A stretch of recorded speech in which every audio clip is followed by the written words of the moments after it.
1月19日是19消防日，台南的拍火兄弟为了让这个全校节日更加有意义，特别响应关火中心伫北岸关火社活动，号召警校同仁做伙来关火。今天是北安捐血中心的开箱活动啊，那他特别选在今天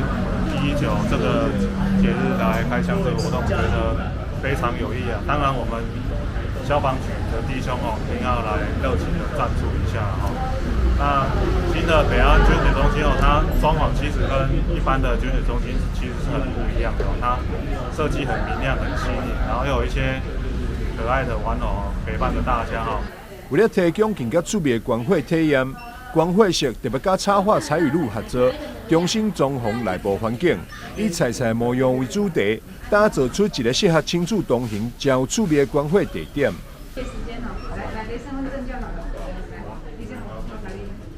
南部地区每天大约需要2100台医疗用火，由于寒冬甲学生族群放寒假，造成农历年前火库存大幅降低。关火中心甲市府卫生局拢出来呼吁民众做伙来关火救人。由于天气比较不稳定，然后而且学生陆续的期末考，然后要放寒假，所以我们最近的血液库存是相当的不稳定。那我每一天大概需要用2100袋的一个血。那希望我们透过捐血月的一个活动，让希望鼓励民众最近希望多踊跃出来捐血。我们有医疗有护理，然后我们有医院有人力，但是我们没有血品的时候，在民众碰到疾病或意外的时候就没有办法满足他的需求在这边也真的很感谢捐中的用心。那在这边也借由这个机会感谢我们119的消防的伙伴